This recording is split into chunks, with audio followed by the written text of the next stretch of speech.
ہم ایک نئی ویڈیو کے ساتھ نئے کنٹینٹ کے ساتھ حاضر خدمت۔ جیسا کہ آپ سب کو معلوم ہے کہ اسلام آباد میں پاکستان کو سفارتی لحاظ سے جو بہت بڑی میجر کامیابی ہوئی ہے، اس کی مثال ماضی کے دیگر سیاسی امور میں اگر آپ پہلے ماضی کے معاملات کو دیکھیں، پاکستان کو 32 سال یا 25 سال یا اس سے بھی زیادہ کا عرصے کے بعد پہلی دفعہ کسی بڑی ایونٹ کو اپنے ملک میں اس کا انعقاد کرنے کا موقع ملا۔ تو شنگھائی تعاون تنظیم کا اجلاس، کیونکہ پاکستان شنگھائی تعاون تنظیم کا سرکردہ ممبر ہے اور اس کی یہ ذمہ داری تھی، تو پاکستان میں وہ اسلام آباد میں یہ 15 اور 16 تاریخ کو منعقد ہوئی۔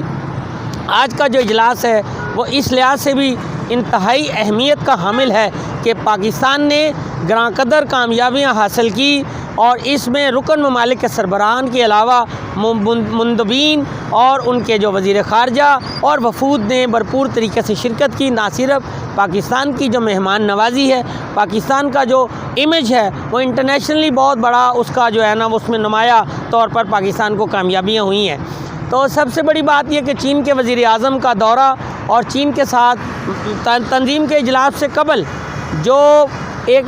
فرینڈلی اور ایک علیحدگی سے جو ملاقاتیں ہوئی ہیں، اور وفود کا یا صدور کا یا اس میں بڑے بڑے جو رہنما ہیں ان کی جو بات چیت ہوئی ہے، وہ سب سے بڑی اہمیت کا حامل ہے۔ پوز کرو۔ ہوتے ہوئے حالات کے تناظر میں جہاں دنیا میں اسرائیل نے پوری دنیا کو خطرات میں ڈال دیا ہے، اور اسرائیل کی بے وقوفی اور اس کی وحشیانہ اور توسیع پسندانہ اقدامات سے پوری دنیا کو، پورے خطے کو، مڈل ایسٹ کو، عرب ہو یا افریقہ ہو یا جنوبی ایشیا ہو اور مشرق وسطیٰ ہو، اس کو ایک خطرات کے ایسے گہرے سمندر میں ڈال دیا ہے جس سے شاید تیسری عالمی جنگ کی جو ہے وہ نوید اور اس کی گھنٹیاں بج رہی ہیں۔ امریکہ طوفانوں کے گھیراؤ میں ہے۔ امریکہ کی دو بڑی ریاستیں سمندری طوفان کی لپیٹ میں ہیں، اور اس کی جتنی بھی ان کا تخمینہ لگایا جائے،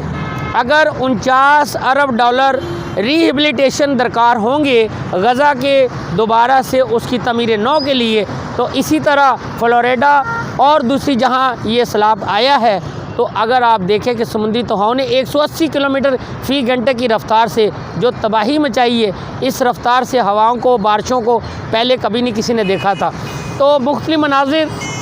سوشل میڈیا میں موجود ہیں، آن دا ریکارڈ ہے۔ اگر آپ یہ دیکھیں کہ یہ طوفان، یہ سمندری طوفان، یہ مسائل اس قدر گمبھیر ہیں، اور امریکہ بہادر جو کہ پوری دنیا میں اپنا اثر و رسوخ قائم کرنے کے لیے کبھی بھی ذرا برابر بھی دیر نہیں کرتا، تو یہ پہلا واقعہ ہے اور پہلا موقع ہے کہ پاکستان میں جو یہ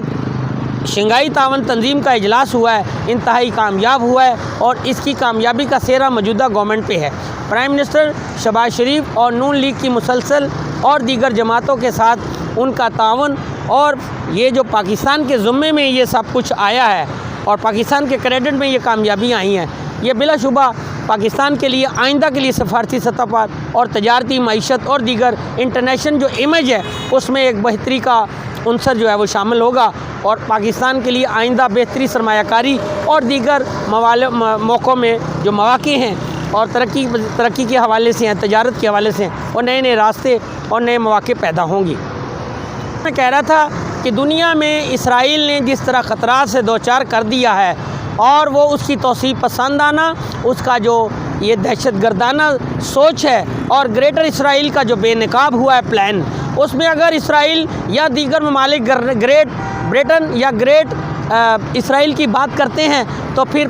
تو اسلامی حکومت دور حکومت رہا ہے اسپین پہ، تو اگر آپ اسی کو دیکھ لیں تو 750 سال مسلمانوں نے اسپین پہ حکومت کی ہے، تو اس طرح تو کلی جزوی طور پر مسلمانوں کا رائٹ ہے اسپین پہ، تو پھر اسپین جو ہے وہ مسلمانوں کے پاس ہونا چاہیے۔ اگر وہ گریٹر اسرائیل کی بات کریں گے تو یہ آواز اسلامی دنیا سے ضرور اٹھے گی کہ اسپین ہمارا ہے، ہمارا تھا اور ہمارا رہے گا۔ یہ بات واضح ہو جانی چاہیے کہ دونوں ایک دوسرے کی ضد ہے، اور یہ جو گریٹر اسرائیل کی باتیں کر رہے محض خام خیالی، اور یہ ان کا فطور اور ذہن کا ان کا اپنا جو ہے وہ فطور اور توسیع پسندانہ ایک اپنا شاخسانہ ہو سکتا ہے۔ اسلامی دنیا یا دیگر دنیا، مہذب دنیا، اس سے قطعی نظر بالکل اتفاق نہیں کرتی۔ تو بالآخر میں اپنی اصل کنٹینٹ کی طرف آؤں گا کہ پاکستان میں ہونے والی اسلام آباد میں